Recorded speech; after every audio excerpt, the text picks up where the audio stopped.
Olá, estamos começando o podcast Evangelizar. Me chamo Daniel e estou aqui na companhia da Nice.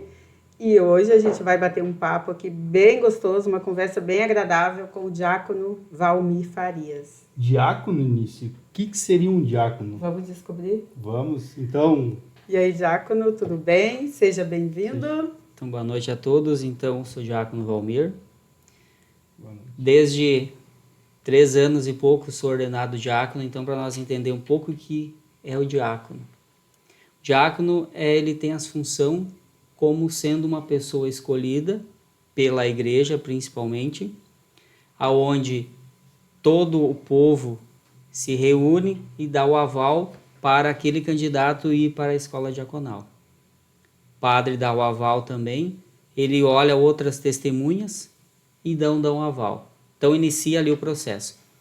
Para entrar na escola diaconal, precisa ter 40 anos de idade, 5 anos casado com a mesma esposa, e então ele entra na escola diaconal. Na escola diaconal, a nossa, que nós participamos da Diocese de Novo Hamburgo, ela se dá em 3 anos. Tem a primeira etapa, que é 15 dias, onde tu fica no seminário 15 dias, que é em janeiro, depois em junho, mais 15 dias, e depois o outro ano a mesma coisa, se tornando 6 etapas. A primeira etapa tu vai aprender a função do diácono, o que é um diácono. A segunda, então, tu vai entendendo um pouco mais cristologia, tu vai entendendo a liturgia, as pastoral, tudo isso tu vai entendendo o que é o seu diácono. Qual seminário, diácono? Seria no seminário propedêutico? Não, Betânia. O Betânia. Aqui, Betânia. no caso, o Betânia é o seminário maior. Quando eu iniciei, a gente tinha em São Leopoldo as Irmãs Franciscanas. Na época, a escola diaconal era o ponto lá. Só que depois a gente veio para o Betânia. Só que agora a escola diaconal se mudou para Viamão. Tá, deixa eu entender um pouquinho mais. Tu falou que é o padre que faz a escolha. Sim. Todo o povo, assim, como todo o povo, tu é apresentado para a comunidade. Sim. E a comunidade dá o aval. A comunidade dá o aval. Ele Atesta... está apto a ser Sim. diácono. Mas primeiro, surge no teu coração a vontade? Sim. Eu quero ser, não é o padre que simplesmente, eu tô vendo ele... Não é só um convite, né? Tu tem que ter o desejo. Eu também. O meu já iniciou já no meu tempo de infância, eu acho. Porque como eu fiz a primeira Eucaristia, a Crisma e tudo bem. O batismo eu não lembro, que era criança. Mas primeira Eucaristia e a Crisma. Então, no momento que eu fiz a Crisma, eu abandonei a igreja, como todo jovem quase faz. Aí depois senti o chamado de ser catequista. Passou um tempo e aí comecei a ser catequista. Aí depois eu ia da catequese, a gente ia na missa, a gente fazia as leituras, que o catequista, tudo mais. Então, cada vez que terminava a missa, eu ficava limpando a igreja. Eu era da Capela São Pedro, a capela do Papa, né? Então eu sentia aquela motivação de ficar em volta do altar do presbitério. E eu passava pano, limpava e fazia tudo. Só que eu sentia o desejo de ficar olhando em cima do altar para baixo. Então isso ali Deus começou a me cativar, eu acho. Só que passado o tempo, então eu vim para São Luís, entrei no grupo da renovação e ali o Espírito Santo começou a fortalecer mais esse meu desejo. Aí eu falei com o padre, na época era o padre Clair. E aí ele disse assim, mas isso é coisa da tua cabeça? Ele disse, olha padre, se é da minha cabeça eu não sei, mas eu sonho bastante com isso. Então a gente foi rezando, a gente foi conversando e então apareceu a oportunidade. Tá, mas daí tu já veio direto o desejo de ser diácono ou veio aquele desejo assim, eu quero ser padre? Porque geralmente quando é mais jovem, né, não se pensa assim, eu quero ser diácono, ou não. Se pensa, eu quero ser um padre, né? Porque eu nem sabia o que era ser o diácono. Aí é assim, quando a gente casa, a gente já faz o 7º sacramento. Então a gente já não pode mais ser padre. Terminou ali a história. Mas diácono precisa ser casado. E você já era casado, então, sim, quando esse desejo foi aumentando. Sim, só que tudo veio através de sonho. Por isso que eu sou apaixonado por São José. Aí apareceu em sonhos. Muitas vezes, às vezes eu sonhava com alguma coisa e eu rezava em cima e o padre me respondia. Aí certa vez eu sonhei que daí apareceu, me deu uma voz que disse assim, eu quero que seja padre. E eu acordei, eu disse, mas eu já sou casado. Então aquela voz disse que eu sou viúvo. Aí aquilo me chocou, porque imagina, uma voz me dizer que eu era padre e tudo mais, que eu era viúvo.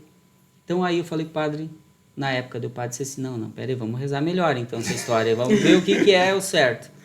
E então ele disse assim, ó, vamos continuar rezando e pede para que a revelação venha de novo. Então passou um tempo, mais ou menos alguns meses, sonhei que eu estava sentado na igreja, primeiro banco eu e a minha esposa. E do lado do altar saiu o Eronis Pudaro, que é um pregador, tudo mais. Ele chegou e me cumprimentou e disse assim, boa noite, Valmer. E cumprimentou minha esposa. Então eu pensei assim, tá aí a resposta que eu queria. E depois, como começou a vir outros sonhos, tudo mais, então aí cheguei a uma conclusão e o padre, então vamos fazer então a minha inscrição. Deus estava te chamando o tempo todo. Chegando na escola diaconal, eu não conseguia dormir de noite. Eu fiquei tão, vamos dizer assim, maravilhado de ficar o dia inteiro que de noite eu não conseguia dormir. Mas não era saudade da esposa? Não, mais ou menos também. E então o nosso diácono, hoje falecido diácono Zé, disse assim, será que Jesus não está te chamando no sacrário? Vai visitar ele de noite. Aí eu começava todas as noites a visitar. Aí eu recebi mais a missão de ser um diácono. Porque assim, às vezes tu entra para a escola, é um sonho, tu se realiza para ti. Mas talvez não era aquela que era escolhido por Deus. Sim. E então foi, daí terminei os estudos, tudo mais, então estava pronto para ser diácono. Aí tinha mais um processo ainda de 6 meses. Aí veio a pandemia.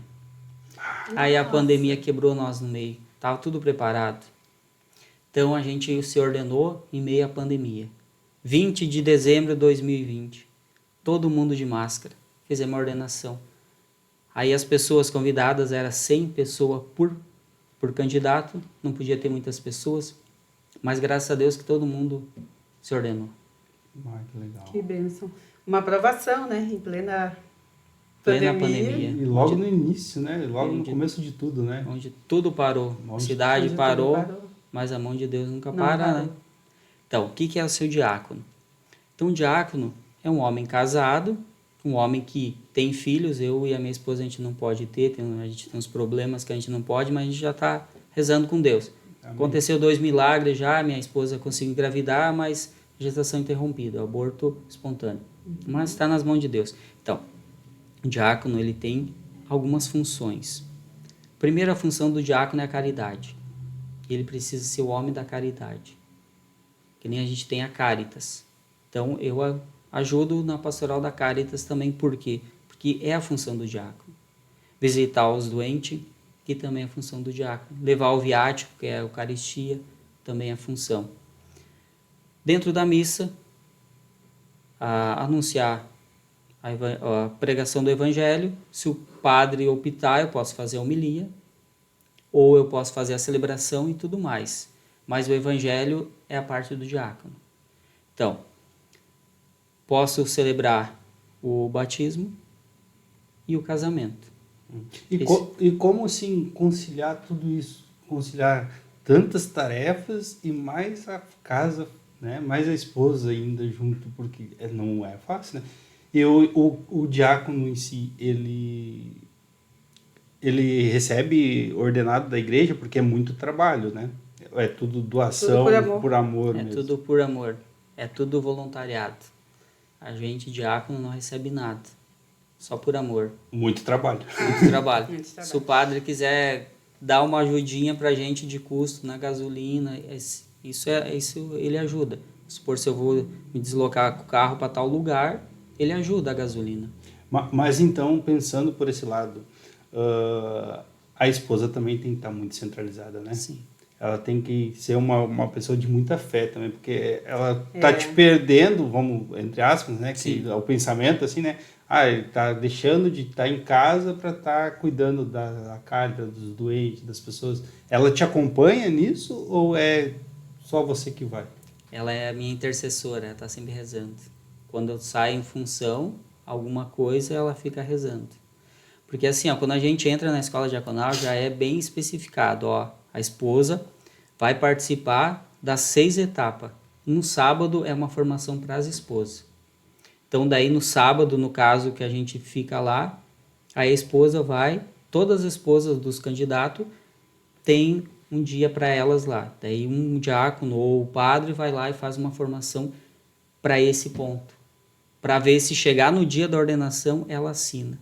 Tem tudo isso? Se ela não assinar, não Se pode. ela não assina, não tem. Então não é, Sim, a gente- não é simplesmente a Não. esposa, é a esposa do diácono, ela A tem a esposa. função dela. Ela é a a esposa do diácono. taxativa. Desculpa. E a esposa do diácono tem um nome a ser chamado também? Ou é só a esposa do diácono? É a esposa do diácono, mas a gente chama diaconisa. Diaconisa. Ninguém fala, Não, né? não, é a difícil, esposa do... né? É a esposa.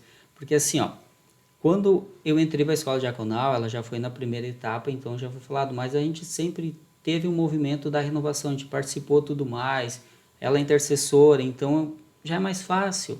Mas assim, ó, quem não tem uma esposa que está participando dentro da igreja, é difícil para assinar, porque ela vai saber que vai perder o marido. Que vai perder. O sentimento vai ser de De que... perda, né? Aí eu preciso dele agora, não, mas agora ele tem que ir, né? Tem tudo isso, a gente programou tal, assim, tal passeio, deu um sepultamento, Erzec. Quem faz? Diácono vai fazer. Diácono. Você faz sepultamento Sim. também. É isso também, às vezes a gente programou tudo, opa, o padre não pode celebrar, ou o outro diácono não pode, ligam para mim, aí eu vou. A gente tem Toda que... igreja tem um diácono permanente? Quase todas. Quase todas. Nós aqui, graças a Deus, temos três diáconos ordenados. Tem o diácono transitório, que é o diácono que depois se ordena padre. E tem o diácono permanente, que sou eu. Diácono permanente é pro resto da vida. Então, o diácono permanente, ele fica permanente pro resto da vida. Se a mulher... Mas naquela paróquia, ou ele pode também ser transferido de Não, paróquia? ele pode pedir. Ah, também. Ele pode pedir para ser transferido para outro lugar. Mudou de cidade, até ele pode. E pode ter o pedido negado? Pode também. Também. Porque assim, ó, primeiro, no caso, se fosse eu, mas não sou eu, se eu quisesse sair da minha paróquia, eu tinha que conversar com o padre faz uma carta, manda para o bispo, e o bispo entra em contato com a outra diocese que eu vou. Se o outro bispo me aceitar, tudo certo. Se não, termina ali a história. Aí tem tudo isso também. Daí você, então, vive para a igreja, literalmente, né? Você, Sim. a sua vida você tem que programar sempre através dos compromissos da igreja. A igreja em primeiro lugar. Tem um parente lá no Amazonas, lá, e eu queria mudar para lá e Sim, não sim. dá. Se o Se bispo não aceitar. tiver autorização do bispo, tu não pode. Ou tu pedir desligamento diaconal. Tu pode Sim. fazer isso? Sim. Mas aí o desligamento não seria provisório, né? É Ou pra poderia? sempre. É Pode para ser. sempre. Uma vez se Se desligou, pedir acabou. desligamento, desliga total. Até tem uma cláusula que diz assim, no momento que o diácono, a esposa falece, o diácono ele pode optar por ser diácono permanente pro resto da vida, ou ele pode dar os passos para ordenação para ser padre. Então, a tua esposa, vamos dizer, que venha a falecer, Sim. tu não pode casar novamente. Não posso mais casar. Não pode mais casar. É a E única- daí, se caso tu tiver esse desejo, essa aflição, daí tu vai ter que largar o diaconato. Sim, aí eu tenho que largar o diaconato. Por isso que a gente diz, casamento é uma vez só. Tá, mas e dentro das leis da igreja, das leis que diz assim, que é até que a morte nos separe, né? E que quando a gente faz o casamento, o padre diz lá, até que a morte os separe. A morte separou. Você não está livre para... Não. O ordenado, não. Mas o fiel, assim, leigo, pode casar de novo. Mas nós que a gente foi ordenado como diácono, então a gente já faz um voto de juramento. As mulheres, nós que ficam felizes da vida, né? É a única vez, É a única- é o único E marido pronto. pro resto da vida. O marido tem que ser fiel até a Tem morte. que ser fiel. Então, tem algumas cláusulas que pode, vamos dizer assim, se eu tenho um filho recém-nascido, a minha esposa falece no parto, então eu até posso casar de novo, só que eu tenho que largar o diaconato para cuidar dessa criança. A gente abandona tudo. Mas, Mas daí, Então tem que fazer uma escolha.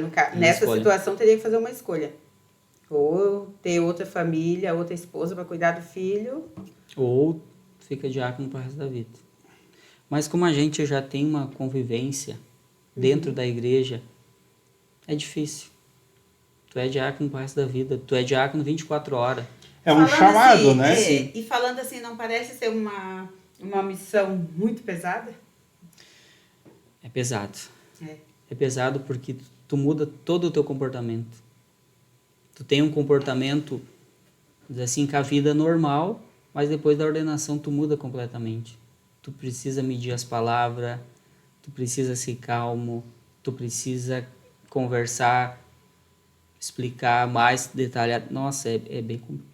Você tem que Mas viver o que você prega, né? E esse temperamento que Viver tu tá o falando aí, tu sempre teve esse temperamento ou tu era mais Eu era explosivo? Era mais explosivo. Ainda sou um pouquinho, mas E como é que tu lida com isso?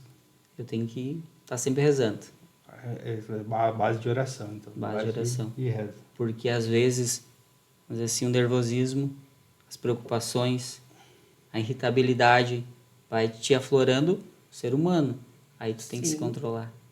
Se alguém te vê tu bravo, tu vê algum raivoso, tu tem que estar sempre sereno, vamos dizer assim, né? É o exemplo, né?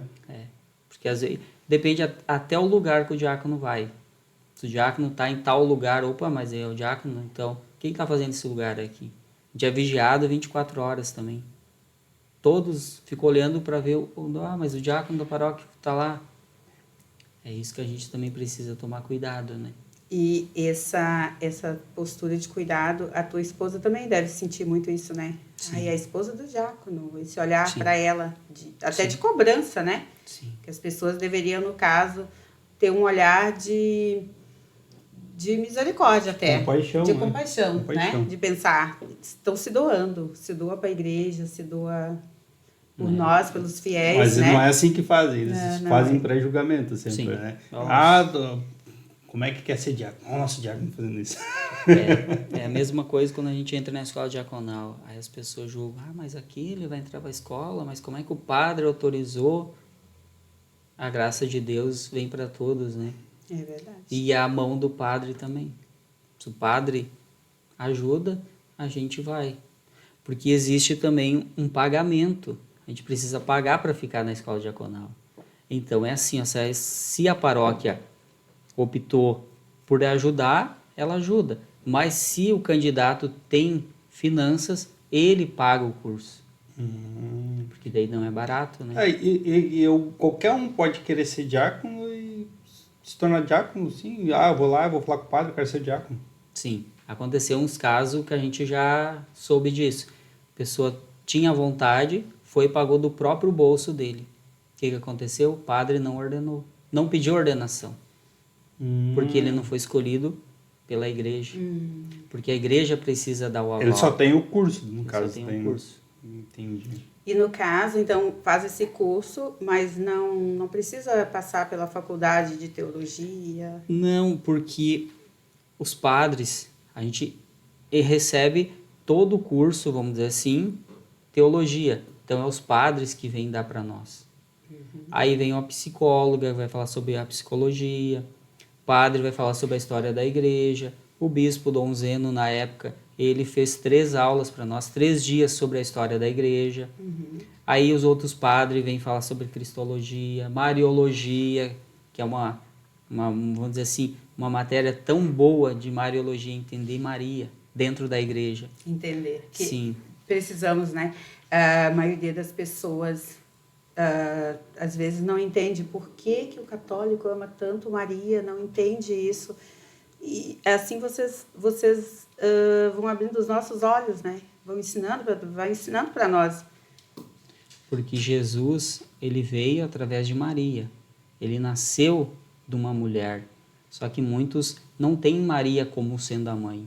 Dizem, mas Deus podia ter escolhido outra mulher, mas não. Deus escolheu Maria. Então a gente tem que respeitar. Aonde está Jesus? Só uma mulher. Não, né? não foi só uma mulher. Só uma mulher, foi a mulher escolhida aos olhos de escolhida. Deus. Maria está aonde Jesus está. E Jesus está onde Maria está. Por isso que Maria tem o título Porta do Céu. Porque Jesus vai receber a gente. Parte dessa vida, fecha os olhos, já está na presença de Deus. Presença de Jesus. A gente vai dizer, mas eu fiz isso por ti, e se eu não fiz? Maria está junto também. Por isso que a gente precisa ser Mariologia, entender essa matéria Mariologia. Entender Maria. Entender Maria. Diácono, então, além de tudo isso, dessa missão linda de diaconato, você também é pessoa física, trabalha, tem um serviço, tem horário, rotina. E tem que provém de trabalhar. o que tu faz? Tu tem alguma profissão além de ser diácono? Sim, eu tenho. Eu trabalhava numa empresa, 15 anos e alguns meses, profissão de matrizeiro. Passado um tempo, até eu fui demitido e tudo mais. Aí eu fui receber o auxílio e tudo mais, aí comecei a jogar currículo para tudo que é lado. Aí ninguém me chamou na profissão de matrizeiro, mas agora eu sou agente funerário. Eu trabalho... Propício, né? Para um diácono. Já faz a... Eu acho que essa missão já veio de tanto fazer sepultamento, fazer exequias. Eu acho que agora eu faço meio que completo. Agora tu faz 100%. Sim, agora chega é 100%. até botar lá. Por falar em faz 100%, o sacramento da unção dos enfermos, o diácono pode fazer? Não, porque a unção dos enfermos é dado só pelo padre ou bispo. Por quê? Porque na unção dos enfermos tem a confissão. O que é a unção dos enfermos? Quando falam unção dos enfermos, as pessoas ficam com medo. Porque antigamente a gente falava extrema-unção. É porque está morrendo. Sim, está morrendo, está no fim. Chama o padre porque está morrendo. Esse é o último momento da vida Esse é o dele. pensamento. Só que não, agora foi trocado. A gente botou unção dos enfermos. Mas o que é unção dos enfermos? Em Tiago, as cartas de Tiago diz assim, ó, se o fiel estiver doente, chama o presbítero para que lhe dê a unção. Essa unção, na verdade, é para cura. Quando a pessoa está doente, a primeira coisa que a gente faz é procurar um médico. Não, a gente procura o padre primeiro. O padre vai dar a unção para aquela pessoa voltar à vida novamente. Tem tantos casos que eu vi pessoa lá no internado, já há tantos dias o padre dava a unção. Na verdade, a unção é um óleo. É o óleo que é consagrado no dia da crisma. Na verdade, na missa do crisma, onde o bispo vai fazer a consagração. Aí a pessoa está morrendo lá, eles chama o padre.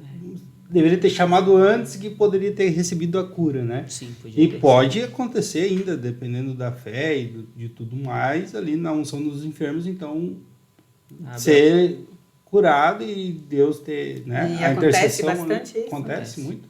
Porque assim, ó, quando tu vai fazer uma cirurgia de risco, eu já pedi 2 vezes, então eu já tenho 7 sacramentos. Sou o único que tenho 7 sacramentos. Porque quando eu fiz cirurgia da coluna, eu pedi. Na época, unção dos enfermos. Sim, na época era o padre Luciano finado, o padre Luciano, anos atrás, ele me deu a unção dos enfermos. Então, eu confesso, aí ele me dá a unção, que na verdade é o óleo colocado na testa e nos pulsos, que representa o nosso batismo.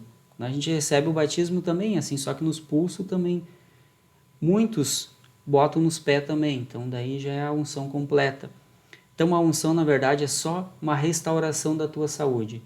Tu tá em risco de vida, já recebe a unção, porque daí tu já fica pronto. Porque assim, ó, se tu confessou todos os teus pecados, tu já recebe o purgatório. E a unção dos enfermos é esse caminho. Tu recebe a unção, tu já confessa todos os teus pecados, depois tu vem a falecer, purgatório tu já ganha, porque tu já confessou todos os teus pecados. Tu já tá uma nova vida. Então, a unção dos enfermos tem isso, tu recebe quantas vezes for necessário. Se tu fizer 10 cirurgias, se tu ficar 10 vezes doente, tu recebe normal. Não tem uma validade, vamos supor assim, um tempo específico da unção, não. Tu recebe até o momento da tua restauração da cura. Interessante. Eu achava que a unção dos enfermos era só até a morte. Quando tu tá ali, parece que tu vai morrer, que tu vai lá, vai procurar, né? E muitas vezes, né? Muitas vezes a gente tem ali uma cirurgia programada e às vezes a pessoa fica com aquele medo da cirurgia, aquele medo, de repente já ia encarar com mais confiança se tivesse essa informação, né? Sim. Mas agora eles vão ter, através do podcast. Através do podcast, do Evangelizar, e agora vocês vão saber que dá para pedir a unção antes de se preparar para uma cirurgia, que você está com medo, que é de risco, né? Sim. E nada como estar com o coração em paz com Deus. Sim. Até quando eu vou fazer alguma exéquia, a gente já vê o clima quando está acontecendo sepultamento. Se a pessoa está desesperada, a pessoa não estava preparada. Se a pessoa em volta, os familiares estão calmos, a gente já sabe que aquela pessoa já tinha uma vida Tá. na igreja. Nos explica o que é exéquia, porque tem muita gente que não conhece, né? O Só pela palavra. Exéquia é sepultamento. Sepultamento. Sabe, quando a gente vai fazer exéquia, a gente precisa ser, primeiro, ordenado. Como o bispo, o padre, os diáconos, o cardeal. Ordenado. Mas tem os ministros da Eucaristia, que eles podem fazer as exéquias também, que é o sepultamento. Mas eles recebem o mandato de ministro. Então o padre escolhe eles. Para te fazer uma exéquia não é muito fácil. Porque tu vai fazer as orações, tu vai pregar o evangelho e tu vai falar sobre aquilo. E aí tu vê o clima da pessoa. Dependendo da morte da pessoa, tu tem que explicar mais ou menos o que é o céu para aquela família, porque o morto já não escuta mais nada. Porque assim, ó, tudo que tu fez aqui nessa terra para merecer o céu, tu vai ganhar.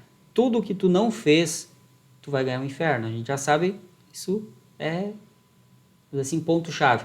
Se tu fez o bem aqui, se tu for caridoso, se tu fez tudo bem, aí Deus vai te dar uma recompensa. Mas se tu não fez nada por merecer o céu, como é que tu vai querer o céu depois da morte? Então a gente vai pregar não para o morto. As orações, sim. As orações que a gente vai fazer é para o morto, para o defunto, vamos dizer assim. Mas o evangelho tu tem que pregar para aqueles que estão vivos, para que haja conversão. Porque não adianta tu falar, mas é... Não, a gente tem que falar isso que acontece. Eu uso quase sempre o evangelho que diz que na casa do Senhor existem muitas moradas. Por quê? Tem vários... No nosso livrinho a gente tem vários evangelhos, mas eu uso esse porque eu posso falar dessa morada eterna. Se tu tá preparado para essa morada eterna, tá de bem, tu tá de paz com Deus. Mas se tu não se preparou, como é que tu vai querer? E aí tem muitas pessoas que se desesperam, que choram, aí tem um momento que as pessoas têm a despedida, e aí eles pedem que não feche o caixão, que querem ficar mais um pouco. Mas tu teve uma vida toda, por que naquele último momento da vida tu não se preparou para a despedida? E nas exéquias a gente tem que falar sobre o céu. Pronto. O que vai ter depois dessa morte? Muitos não sabem. O pessoal morreu, não tem mais como livrar o que ela já fez, né? Não. Nesse momento... A gente acredita que tenha, né? Porque tem, a gente... né? Fazendo a intercessão aqui, pedindo as orações, as rezas, sim, a gente consegue tirar do purgatório ainda. Do purgatório. Tá, mas se a pessoa não foi boa, ela não chega nem pro purgatório. Não, já vai direto pro E aí o desespero da família, né? Porque às vezes toda a família precisa da conversão e às vezes tem alguém ali que está tentando e não consegue atingir, né? Sim. Não consegue levar para o coração. Se tu não quer, se o teu coração não se abre, a palavra não vai entrar, né? Mas eu acredito que num momento assim, até muita gente que acaba que isso vem como uma oportunidade, né? Sim. Ele morreu nessa situação, vou fazer diferente. Em muitos casos a gente vê isso. As pessoas estão lá no sepultamento e tudo mais, depois eles começam a procurar a igreja, porque não é que a gente é o melhor, mas a gente tem que fazer o melhor para Deus. Então a gente pede o Espírito Santo. Cada vez que eu já vou fazer uma exéquia, eu já vou rezando antes, para que haja uma conversão. Uma conversão. E que eu seja a boca de Deus, não a boca de Satanás, vamos dizer assim, porque a gente pode espantar as pessoas, mas a gente pode trazer essas pessoas para a igreja novamente. Tem muitas pessoas que não estão nem aí, não querem saber da igreja, não querem saber. Acontece vários casos assim. As pessoas nunca buscaram a igreja, falam mal da igreja, gospem na igreja, chutam a igreja, fazem de tudo. E no momento do sepultamento, quem é que se chama? A igreja para lá. E a gente, como diz Jesus, oferece a outra face. Tomou um tapa na cara, oferece a outra. A gente vai lá com a maior misericórdia de Deus e faz as exéquias. Por quê? Se a gente não fazer isso, a gente não é cristão. Porque tudo começa lá no Antigo Testamento com o pai de Tobias. Que Tobias, ele era homem fiel a Deus. Então aquele povo dele, que é o povo escolhido de Deus, os inimigos lá e matavam. E a Diz assim, por ordem, tinha que deixar todos os cadáveres espalhados para que servisse de lição. E o pai de Tobias ia lá, quando ninguém via, ele enterrava todos os cadáveres. Por quê? Porque ele sabe que o corpo precisa ter uma dignidade. A gente sabe que o nosso corpo é o templo do Espírito Santo. E o momento da nossa morte a gente separa o corpo da alma. O corpo fica, a alma vai para o céu.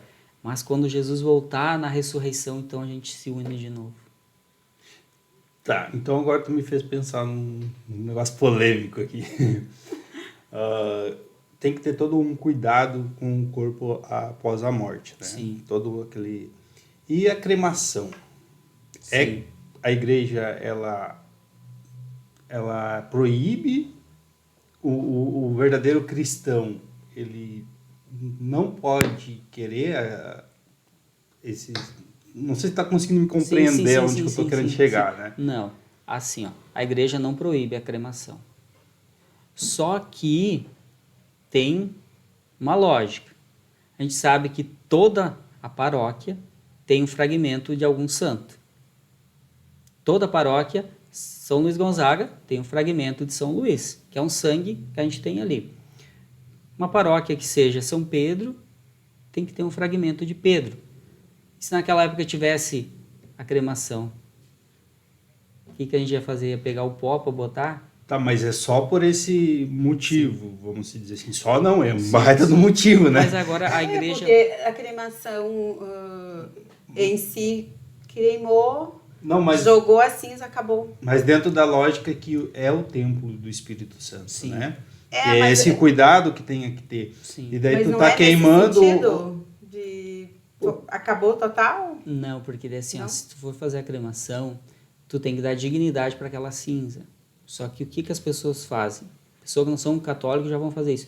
Pego a cinza e deixo em casa. Tá errado. A cinza precisa de ser depositado no cemitério. Outros pegam, jogam na água. Tá errado. Jogam no ar. Tá errado. Jogam numa planta. Tá errado. Tem que ter dignidade. E aí, se tu joga no mar, o dia que tu tiver saudade daquela pessoa, tu vai chorar onde? A gente sabe. A pessoa está enterrada, a gente vai lá, reza, fica lá Tem um um tempo. fragmento daquela pessoa. Tá ali. lá. É. No caso, assim, o fragmento te serve para tu voltar o teu coração para aquelas Sim. lembranças, né? Sim. A igreja agora, ela sabe, porque a gente tem uma população tão grande, o cemitério nosso tão pequeno e tudo mais, já não tem mais espaço. Então a igreja, ela não proíbe a cremação. Só que ela orienta nesse sentido. Vai que a gente vire santo. E aí, se precisa de um fragmento nosso, vai pegar uma cinza, vai saber se a cinza não é do outro. Tem tudo isso também, né? Eu quero ser enterrado. Cremado eu não quero. Isso aí. E mesmo Tá buscando- depois de estar passando por tudo que tu tá passando no teu trabalho Tá agora... buscando a santidade, então Por isso- tem que deixar um por fragmento. isso que eu sei Tá, que tu sabe tudo que acontece. eu sei o que acontece na Então, no cremação. caso da cinza, a pessoa que ainda optar pela cremação, vai Sim. fazer o que com a cinza? Vai levar para o cemitério Coloca no e cemitério. vai ter um Dignidade. lugar para guardar. Porque até o corpo, depois de um tempo... Vai ter um lugar para guardar ou Sim. vai ser descartado na terra? Não, é que assim, ó, se tu tiver uma cova, no caso, que é a sepultura no chão, tu vai colocar ali normal. Ah, Se tu tiver uma gaveta, coloca na gaveta. Ah, entendi. Vai ser colocado assim. Muitos já Mas não vai fazem... ficar, não vai se manter numa urna, num Sim, vaso? sim. Tem uma urna Entendi. específica para isso. Aí ela fica dentro da urna. Bacana. É. É muito interessante, mas também é arrepiador, né? A gente fica assim, arrepiado. Acho que falando essas vamos coisas. parar de falar de trocar de morte, né? assunto. Vamos falar de vida. Vamos falar então sobre a liturgia da igreja. Bom, a liturgia, se a gente for fazer ponto a ponto, a gente fica um dia inteiro falando sobre liturgia e ainda não entendeu o que é uma liturgia. A liturgia, ela inicia no momento que a gente recebe no nosso pensamento que a gente precisa ir na igreja. Então, o fiel católico, falando agora para os católicos, a gente precisa fazer o jejum eucarístico, meia hora antes de ir na missa. Às vezes eu estou na porta ali, eu fico olhando. Tem pessoas que estão fumando, tem pessoas que estão mascando chiclete e entram rápido dentro da igreja. Não. A gente tem que ter dignidade para ir na igreja. Precisa ter dignidade para ir na missa. Então tu já faz um jejum, tu se prepara antes, meia hora antes. Chegando na igreja, o que tu faz? Se ajoelha e reza. Se ajoelha e reza e senta. Então tu precisa que o teu corpo entenda que tu tá na igreja. A gente vê tantas pessoas chegam ali correndo, falando no celular, gritando, conversa com... Não é uma casa normal ali, é a casa de Deus. A gente precisa entrar ali no ritmo da casa de Deus. Então tem o momento da procissão, onde o padre, eu também vou, os coroinha, tem tudo aquele preparo, os ministros, as pessoas que vão ler a liturgia e tudo mais. O que representa aquilo? Representa quando Moisés tira o povo do Egito e passa pelo Mar Vermelho. Então, aquele ali dá o sentido nisso. O certo seria fazer a procissão de entrada com todos os fiéis leigos atrás. Mas como a gente sabe, a nossa igreja cabe 500 pessoas. Imagina 500 pessoas entrando atrás. Por isso que a gente já chega no clima da igreja. Sim. E a gente vai esperando. Então, entrado, o padre entra, beija o altar, inicia a missa. Iniciou a missa. Se tu chegar depois, tu pode participar, mas tu não pode comungar. Se tu tiver pecado, muito menos. Então, inicia. O que vem o primeiro? Vem o nome do Pai, do Filho e do Espírito Santo. Por quê? Remete nós à divindade. Pai, Filho e Espírito Santo. Então já diz assim, opa, eu preciso evocar Deus no meu coração. Ali já vem o ato penitencial. O que é? O arrependimento. Antigamente era assim. No momento do ato penitencial, existiam muitos padres que faziam absolvição sacramental, que era, todos recebiam absolvição dos pecados. Mas então eu fiquei com dúvida. Então eu fui entender o que era isso. É assim, momento que começava a missa, era separado. Mulheres e homens eram separados. Uhum. Naquele momento, aí o João dizia, em voz alta, eu pequei isso. Aí o Fernando diz, eu pequei aquilo. Aí era dado... Confessava em público. Confessava em público. Então, por isso que a igreja, como mãe, agora faz individualmente, né, para não ficar tão constrangido. Imagina tu expressar teu pecado para todo mundo ver. Tá errado. Mas apesar que muita gente vê os pecados da igreja. Sim, tem isso também. Então vem o momento da absolvição. Que a gente reza, eu confesso a Deus Todo-Poderoso. Ali o ato de contrição. Então a gente reza e a gente faz o ato de contrição. Aquilo, vamos dizer assim, esse ato de contrição perdoa os pecados leves. O que é os pecados leves? Ira, soberba. São pequenos pecados, que são contra os 7 pecados capitais. Dependendo, tem os pecados que são graves no meio disso tudo. Mas aqueles pecados pequenininhos que a gente sabe, pode ser através disso. Mas melhor a gente procurar o padre e fazer a confissão. Na dúvida. Na dúvida. E aí vem os cantos. Cada pecado tem um peso. Cada pecado tem um peso. E quem determina esse peso? É nós mesmos. Pecado leve. Pecado veniais e leve. O que é? É tu atacar os 7 pecados capitais. A gula, a soberba, o orgulho, a vaidade, a luxúria. Sabe tudo isso? O que é a luxúria? Vou dar um exemplo bem simples. Luxúria.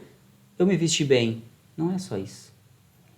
O que eu tenho lá em casa sobrando, a gente tem na Caritas esse sempre proposta. Eu tenho lá 10 par de tênis, tá? Tá, mas aí pra quê? Tu só tem 2 pés? 10 par de tênis. Opa, eu tô na luxúria, eu quero só pra mim. Se eu tenho tantas roupas, eu vou dar pra quem precisa. A gula. Eu preciso comer pra me estufar. Tá errado. Come ali que teu estômago fica com... Sempre tem aquele ditado assim, ó. O que tu come a mais... é prejuízo para o teu cérebro, para o teu estômago, para o teu corpo. Come o suficiente. Mas então, pecados graves, pecados mortais. Primeiro pecado mortal é eu não querer que o Espírito Santo habite no meu coração. Esse não tem absolvição. É renegar o Espírito Santo. É o Espírito que Deus deu, que é o Espírito Santo. Então, mas os pecados mortais estão relacionados aos 10 mandamentos. E desculpa te interromper de novo. E todos os pecados, eles têm absolvição? Desde o pecado leve até o pecado mortal, eu posso ser perdoado pelos pecados? Sim. A gente vai na confissão, sim. Mas é assim, ó. Se eu digo assim, ó, eu não quero que o Espírito Santo habite no meu coração. É a minha opção.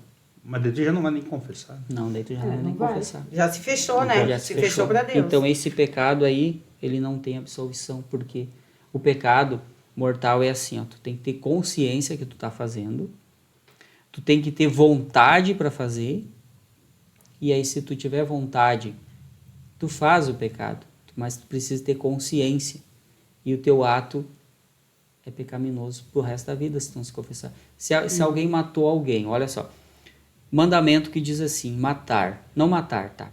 Eu matei, mas a gente vai pensar, eu nunca tirei ninguém, nunca dei tiro, nunca esfaquei, nunca matei ninguém assim. Mas o que eu mato alguém? Através da minha palavra, através da minha ofensa, através da minha fofoca, do meu mal dizer, tudo eu mato as pessoas.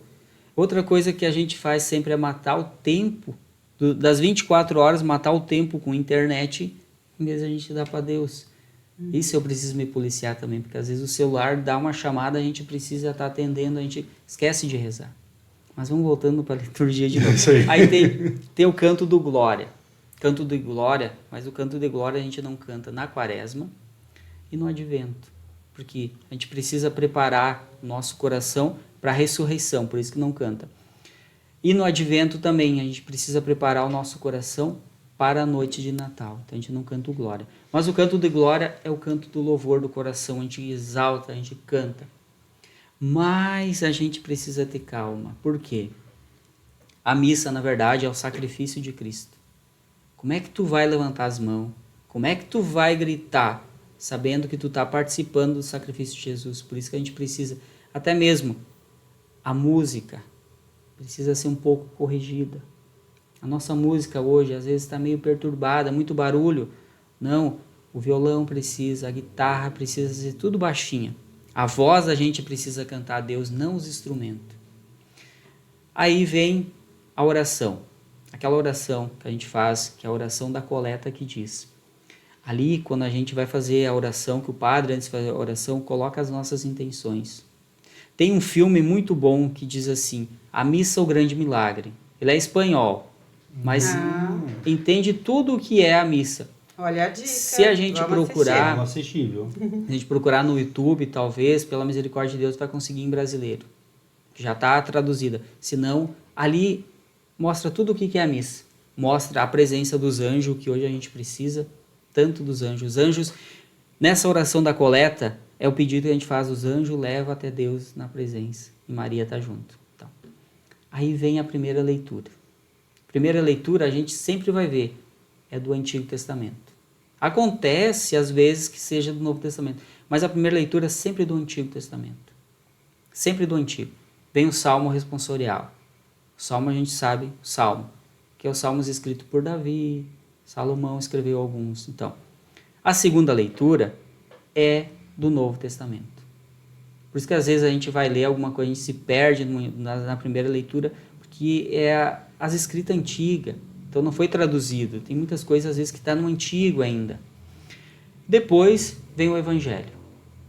O Evangelho é onde a gente, na verdade, as primeiras leituras a primeira leitura do Antigo Testamento, o Salmo, a segunda leitura é do Novo Testamento, que as cartas, geralmente as cartas de São Paulo. O Evangelho é Cristo falando. Por isso que a gente precisa tomar esse cuidado, por isso que a gente fica em pé. As primeiras leituras do Salmo, todo mundo sentado. E o Evangelho não. O Evangelho em pé porque a gente está recebendo direto de Deus a palavra. É a palavra de Jesus. É a palavra de Deus que vem direto no nosso coração. Aí vem a homilia. Antigamente a gente chamava por sermão. O sermão do padre. Sermão do padre. Lá vem o padre com o sermão. E o que era o sermão do padre? Antigamente era assim. O sermão do padre era o xingamento. Por quê? Se o João fez coisa errada, o padre dizia assim... Coitado do João. Coitado do João. O padre dizia, nós temos aqui no nosso meio um irmão que ele roubou, que ele fez isso. Por isso que era sermão, que era um sermão dado. Daí vem o outro lá que estava namorando fora do casamento. padre nessa hora sabia, porque sempre tem o fofoqueirinho de plantão, né? Corria pro padre e dizia, e nessa hora do sermão o padre aproveitava. Tá, mas e também tem a questão do confessionário, né? Do confessar. E o padre sabe através dos pecados do confessionário ali também, né? E daí ele utiliza isso na homilia. Não. E tem muita gente que tem receio de fazer o confessar por causa disso, né? Ah, não vou confessar pro padre porque ele vai usar e depois vai me dar um sermão lá Vai me usar de exemplo? Vai me usar de exemplo. Ainda tem né? gente que pensa isso, né? Ainda tem. Porque assim, ó, a confissão. O que é a confissão? A confissão é tu confessar teus pecados. Aonde tu pega aquela mochila cheia de pecado e tu larga na presença do padre, que é Cristo. Mas daí o padre está investigando minha vida. Aí tu vai falar todos os teus pecados. E aí o Espírito Santo é tão abençoado que abençoa o padre que o padre esquece tudo. Mas, se caso, porque existe uma pena para o padre que não esquece os pecados, que é a excomunhão. Ele é excomungado da igreja. Se o padre hoje, vamos supor, confessa e depois ele sai falando da vida do fulano, do ciclano, ele é excomungado da igreja. Existe também uma confissão, vamos supor, agora vou dizer o João, agora vou dizer outra pessoa. Tá? Ele Fala matou, o Daniel. É o Daniel. Ele matou alguém, ninguém sabe da história. Então, ele vai e se confessa para o padre e conta, olha, eu cometi esse grave delito, matei alguém, toda a cidade está procurando, mas eu não... Não vou me entregar. Não vou me entregar. E o que o padre vai dizer? Ah, mas ele se confessou, ele se arrependeu. Sim, recebe absolvição. Mas o padre tem o sigilo da confissão, que ele não pode contar para ninguém. Mesmo se os policiais chegarem e disser, mas eu sei quem é que foi. O senhor precisa... Não posso. Por quê? É um ato de amor. Mas o padre com certeza vai orientar ele assim, não, vai lá e confessa o teu pecado, né? Vai ser uma penitência, Ele né? já confessou, daí né? vamos dizer assim, Agora ele pro confessa padre, isso, ele vai lá e Que é segredo. o padre vai falar, vai lá e te entrega pra Vai, polícia e sim, fala a verdade. sim. Daí essa vai ser a tua penitência. Pode, porque daí se a pessoa não cumprir aquela penitência que o padre falou lá. Sim. Agora, a nossa confissão normal, vamos supor, a gente vai lá e se confessa, o padre dá penitência. E a gente vai lá e cumpre a penitência. Se tu não cumprir teus pecados, não é perdoado. Por isso, quando o padre diz assim, vai lá e reza o terço dentro da igreja, saiu da confissão, a gente precisa fazer o que ele manda, porque é ele que vai dar absolvição, Cristo dá absolvição, mas também vai te dar uma pena, vamos dizer assim, uma pena para te cumprir. Porque quem busca confissão também vai ganhar uma orientação. Uma orientação. Né? E Sim. tem um prazo Então você para tem ser... que seguir. E tem um prazo para ser cumprido essa... Tem. E qual Meia que é o- hora. Não, tu tá falando de brincadeira, né? Não, tem. Algumas horas. Se tu não conseguiu no momento ali... Tem que confessar de novo o mesmo pecado? Não, daí não. Assim, ó, se tu saiu do confessionário e o padre te deu uma orientação, tá? Tu brigou com alguém, tu xingou alguém. Aí o padre diz assim, não, agora tu vai lá pedir perdão. Ah, mas ele mora em outra cidade. Quando tu for ver essa pessoa, tu vai e pede perdão. Aí tu cumpriu a pena. Mas quando é assim, atravessou a rua ali, tem uma pessoa ali que é minha inimiga. Tu vai lá e pede perdão. Se tu não pediu perdão para aquela pessoa que tu magoou, não vai ser válida a tua confissão. E aí tu vai se confessar de novo, e aí o padre vai te chamar de mentiroso, falcatrua e tudo mais. Porque ele te deu a absolvição. Cristo te deu a absolvição, mas tu não cumpriu. Então não se arrependeu de verdade. Não se arrependeu. Porque não é quis válido. fazer a penitência, não quis aceitar a correção, a orientação. E tem também assim, ó, se tu cometeu 10 pecados, e se tu confessou 9 e faltou 1, é válido a confissão também. Tu tem que confessar Mas todos. tu esqueceu porque tu esqueceu, né? Esquecimento. Ah, sim. Tu se confessou os 9. Mas eu não quero me confessar esse pecado. Vou eu não quero. confessar só 9. Não, Isso vou aqui eu tô confessar só- com vergonha e vou deixar ele para depois. É válido? Não. Não. Aí não tu não ganha absolvição nem nada. Só se tu esquecer realmente. Sim. Aí tem muitos padres que dizem assim, tu confessou isso, agora vamos também lembrar dos que tu esqueceu. Uhum. Aí sim, aí é válido. Depois que passou tantos dias tu lembrou do pecado. Não, mas agora foi absolvido. Pronto. E pecado absolvido é pecado esquecido. Tu não mexe mais naqueles pecados que tu Tu cometeu. não volta a... Não, porque se tu voltar, é orientação Tá, do mas e se Ricardito. tu fizer o mesmo pecado novamente? Volta a se confessar de novo. Porque muitos... Eu também às vezes caio, né? Eu me confesso, então de repente passa alguns dias de novo. Eu estou fazendo a mesma coisa de novo. Aham. Sim, às vezes até mesmo no falar mal das pessoas. Eu, sendo diácono, eu não podia falar isso, mas às vezes acontece. Quando vê, tem alguém que vem argumentar contigo. E aí, o que tu vai dizer? Quando vê, tu tá falando de novo. Sabe? A gente precisa tomar cuidado sempre nisso. Sempre eu recebo orientação do meu diretor, dizer assim, vamos rezar para essa pessoa. Falar mal é pecado, então.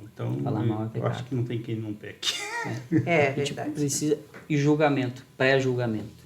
Mas vamos voltar para a liturgia de novo. Vamos voltar. Então, a gente chega no momento do Pai Nosso. A gente reza o creio. O que é o creio em Deus Pai? É a profissão verdadeira do católico. O católico que não sabe rezar o creio em Deus Pai não sabe a história da igreja. Creio em Deus Pai Todo-Poderoso. Aí começa desde o início da Bíblia. Criador do céu e da terra. Jesus Cristo, seu único Filho, nosso Senhor. E aí, crucificado, morto, sepultado, ressuscitou. É a oração do cristão. É a história do cristão. Esperamos a vinda do nosso Salvador. A gente, quando o padre fala também assim, tá, creio. Aí vem as preces da comunidade. O que é as preces da comunidade? É umas preces elaboradas, que já vem já no livrinho da liturgia, já vem direto isso. Mas o que acontece? Seria bom se a gente fizesse. Primeiro, a primeira prece é feita assim. A gente reza pelo nosso bispo, pelo nosso papa, pelos presbíteros e os diáconos. Hoje, graças a Deus, pela liturgia do novo missal, é lembrado o diácono nas orações. Graças a Deus que fizeram alguma coisa. Então, depois, pelo nosso país. Nem vou entrar em detalhes. E depois pelos doentes. Pode cuidar. Tem 5, mas na verdade pode fazer 3. As preces. E no momento da absolvição, que o padre vai fazer o finalmente ali, a gente pode colocar a nossa prece. Muitos padres deixam um tempinho e dizem assim, faça a tua prece. É a tua prece. Aí vem o ato da consagração. Consagração a gente sabe. Momento que o padre levanta, a Eucaristia, não consagrada ainda, é um pão. Pão, água e farinha. Mas o momento que ele levanta, o que acontece? O Espírito Santo vem, a graça, Jesus vem. Então as mãos do padre se tornam mão ungida. Agora parando um pouco. Quando a gente está na porta da igreja, o que a gente faz? Bom dia, padre, boa tarde, não. Só a bênção, padre. Por quê? Cada vez que tu pede a bênção do padre, para ti é a bênção de Deus. Muitos dizem assim, bom dia, boa tarde. Tu está perdendo a bênção do padre. Porque o padre, olhando para ele, é uma pessoa, um homem normal. Mas a graça nele, as mãos ungidas dele. Muitas vezes a gente chega, eu já vejo muitas pessoas beijar a mão do bispo, a mão do padre. Por quê? E ver Cristo, a mão de Cristo. Não o homem que está ali, mas a mão de Cristo. Mexer os paramentos do padre. As pessoas pegam o paramento do padre, o paramento do bispo. Muitas vezes a gente passa o Santíssimo Sacramento, passa no meio das pessoas, no ostensório, pega, porque ali pertence a Cristo. Mas agora na liturgia, então o momento que é levantado, a Eucaristia se torna o corpo. A gente tem várias, vamos dizer assim, orientações sobre isso, tem vários depoimentos, tem um milagre lanciano, tem vários que muitos padres não acreditavam. E aquele corpo se torna corpo de Jesus. E aí esse padre não acreditou. O que ele fez? Pegou a Eucaristia, botou no corporal e levou para o bispo. E o bispo, em segredo, mandou para, vamos supor assim, que agora eu não lembro, me fugiu o nome lá dos pesquisadores, vamos supor que seja da NASA. Agora eu esqueci, me fugiu agora. Então, o que eles fizeram? Esses pesquisadores pegaram aquele fragmento, só que o bispo não falou o que era. O Papa Francisco também aconteceu com ele. Mandaram para lá, tem o Papa Francisco era bispo, eu acho que era na Argentina, então aconteceu. Mas um laboratório de renome, né? E daí levaram para lá e tudo mais, então o milagre lanciano, está tudo escrito lá. Então eles pegaram aquela carne, como se fosse uma carne, levaram e aí foram ver. Eu não vou lembrar bem as partes que mas é bom depois a gente pesquisar sobre o milagre lanciano. Então, o que diz ali? Naquele fragmento pequenininho tinha sangue. Sangue de pessoa viva. Jesus morreu há 2000 anos atrás. Ali eles encontraram sangue de pessoa viva. O que era aquela carne? Fragmento do coração. que tinha mais naquela carne? Uma pessoa que morreu com 33 anos. Tudo descoberto através do sangue. O que morreu? A morte foi asfixia, aonde esvaziou todo o sangue. Saiu todo o sangue. Sabe, tem outros detalhes que agora me fugiu um pouco, mas quer dizer, tudo era de Jesus. E então, passado um tempo, chamaram esse bispo para ir lá. O bispo foi lá e pegou e disse, o que era isso? Isso é uma carne de um coração, um fragmento, que foi perfurado por uma lança. Eles não sabiam que estava fazendo a pesquisa. Os cientistas não sabiam. Então, ele foi perfurado com a lança.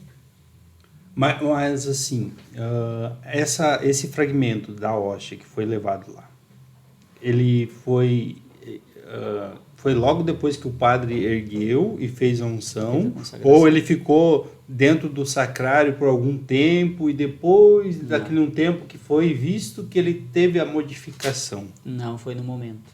Foi no momento que o padre levanta, começa a escorrer sangue, e aí ele pega, para os fiéis não ver, alguns fiéis viram, e ele enrola no corporal, e aí ele pega e guarda no sacrário.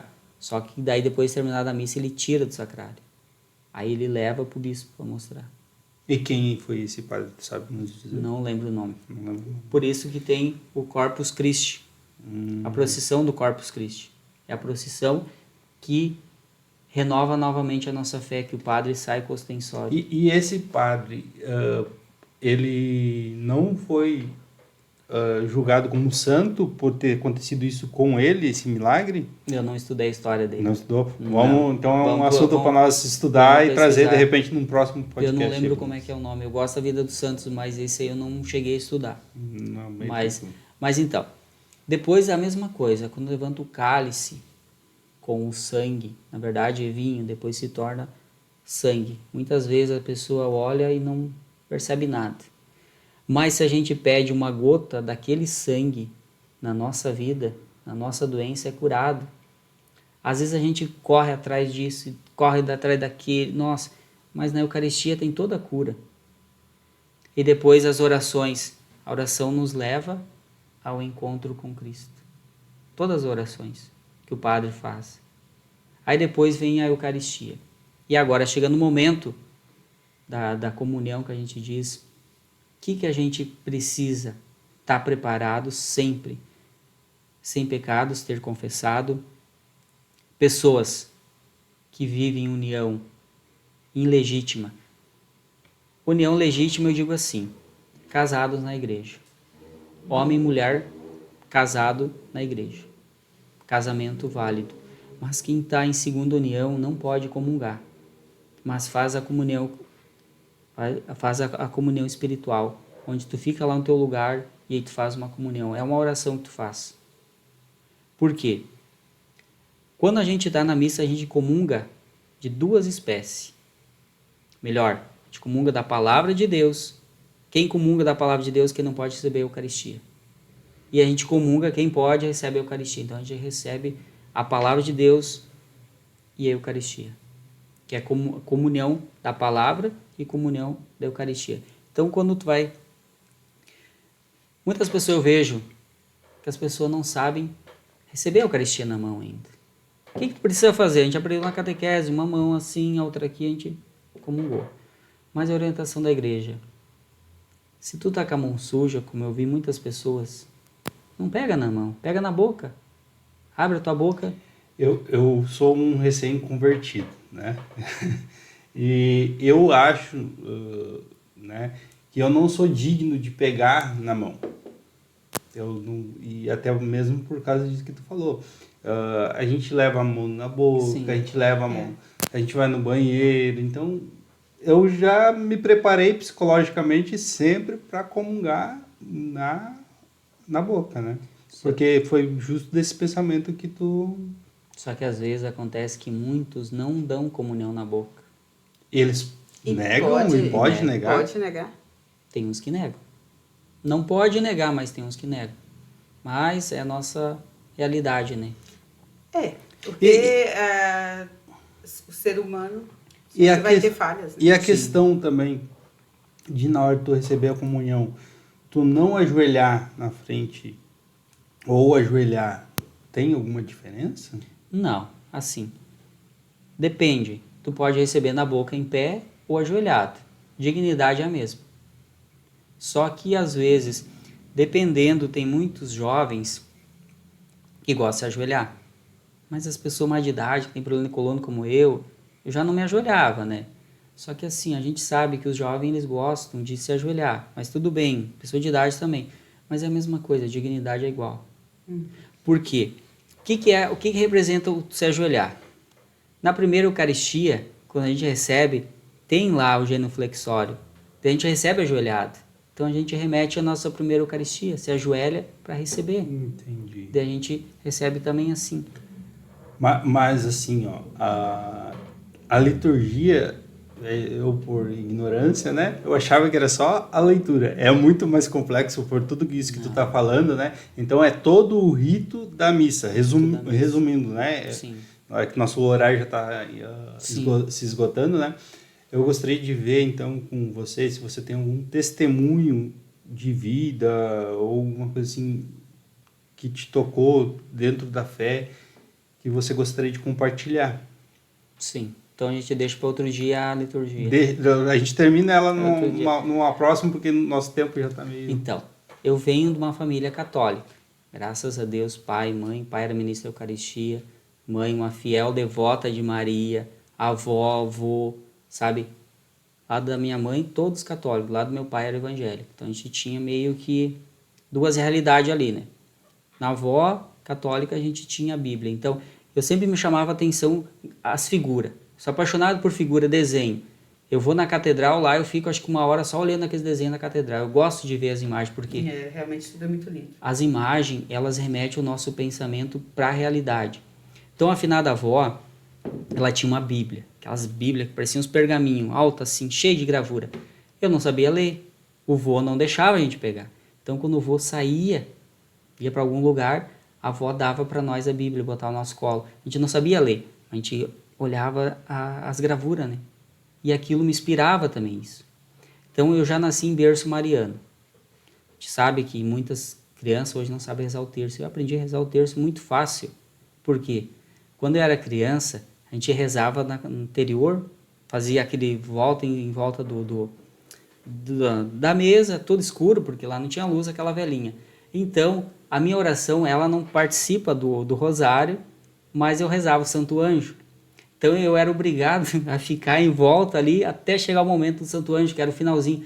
Terminava o Pai Nosso, antes da Salve Rainha, o pai dizia, agora é tu que reza o Santo Anjo. Então, eu já aprendi desde pequeno o que é o terço, né? Rosário também, mas a gente rezava o terço, então. Passado aquele tempo, a gente tudo ali rezando, né? E às vezes acontecia que a gente não rezava junto, porque às vezes o pai saía, chegava mais tarde. Então a mãe rezava todo dia ajoelhada na cama. Deitada assim, e daí enquanto o pai não chegava eu dormia na cama junto, né? O que eu fazia? Eu me debruçava no meio dos braços da mãe e ali eu ficava dormindo, a mãe com o rosário, e eu enfiava a cabeça no meio dos braços da mãe e ela rezava por mim. Então eu acho que talvez a minha vocação já veio dali, que a mãe rezava, a avó também, o vô também, sabe? Daí já começou ali.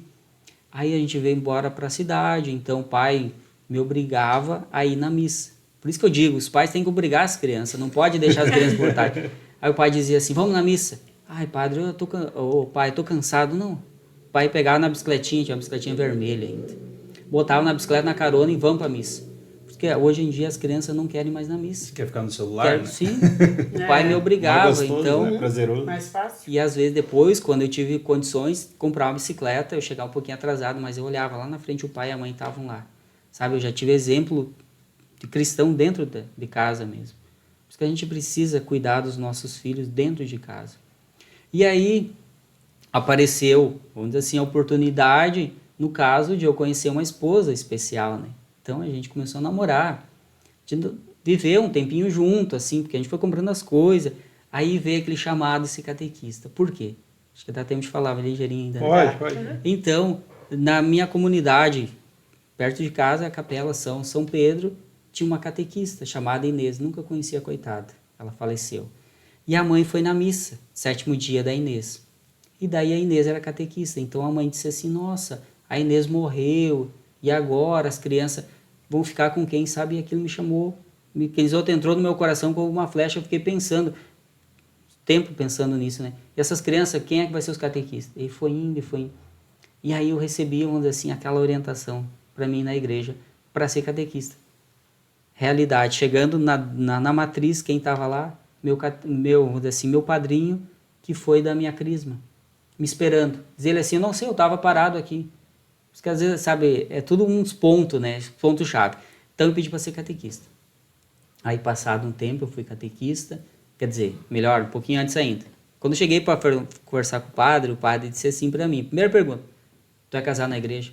Ah, padre, eu não sou. Vai casar primeiro, depois tu vai ser catequista. Hoje ainda funciona assim.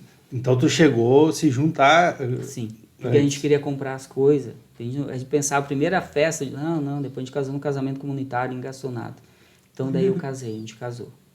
Aí passado um tempo, daí eu fui sendo catequista e tudo mais, sabe? Por isso que a gente começa, desde pequeno, as nossas conversões. Não, a gente quer ser um... Não, vai uns passinhos pequenininhos, né? Eu casei, a gente casou, a gente bem pobrezinho, a gente pouquinha coisa, mas a gente casou, dignidade. Primeiro sacramento que veio foi o matrimônio. Por quê? O padre me xingou, me deu um puxão de orelha, mas eu entendi. Para mim ser um catequista, eu preciso ser orientado nas leis da igreja. O exemplo, né? O exemplo do como é que tu vai dar catequese. Não é só o diácono que tem que ter exemplo.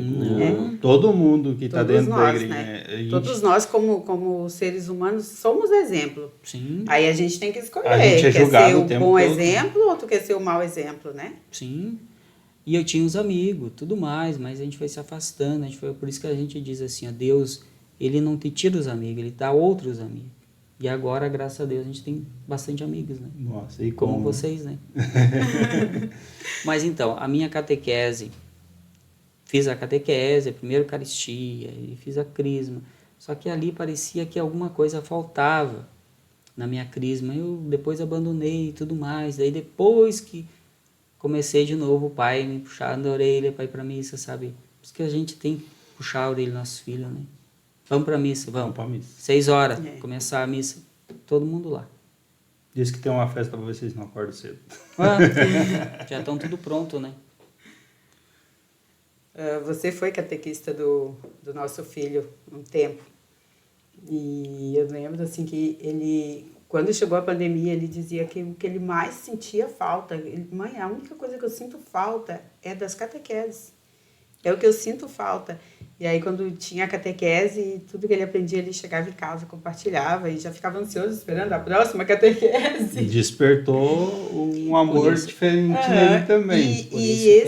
Esse desejo que despertou no coração dele, a Mana foi ficando na expectativa de quando chegasse a hora de fazer a catequese. Então, agora, esse ano, ela vai fazer o primeiro ano de catequese e está numa empolgação, num entusiasmo, que já foi vendo ali como a alegria que o Mano sentia, aquela rotina, ela também, né? Eu também quero participar, também quero fazer tudo isso. Porque né? por isso, o exemplo vem de todos.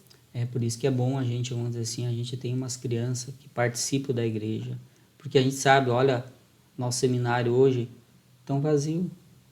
Se a gente, vamos dizer assim, hoje muitos pais, às vezes, que nem vocês deram autorização para o Yuri, mas muitos pais, eles matam a vocação ali mesmo. Quando o filho... Eu quase matei. Eu quase matei. Mas só que o chamado de Deus foi muito maior, né? Que foi toda uma conversão em cima disso. Mas é um outro momento para nós conversar sobre isso, tá? Mas então, assim, Diácono Valmir, né? Sim. Muito obrigado pela sua presença. Foi muito gostoso esse momento, aprendi muito, né? Acredito que todos os telespectadores aprenderam também, né?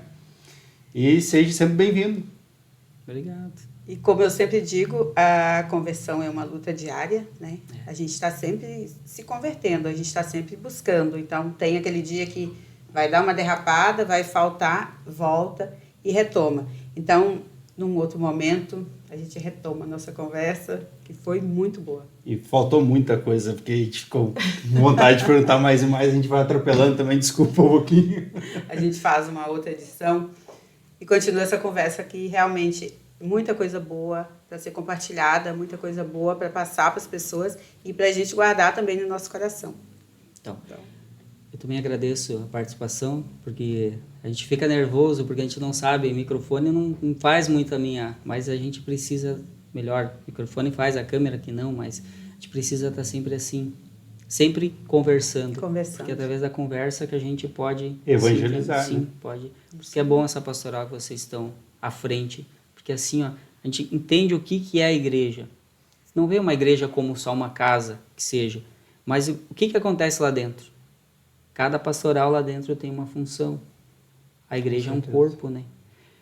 Então vou dar bênção em todos. Amém. O Senhor esteja convosco. Ele está no meio de nós. Por intercessão da Virgem Maria, que desça sobre cada um de vós a bênção de Deus Todo-Poderoso, Pai, Filho e Espírito Santo. Amém. Amém. Que a alegria do Senhor seja a vossa força e de em paz que o Senhor vos acompanhe. Graças a Deus.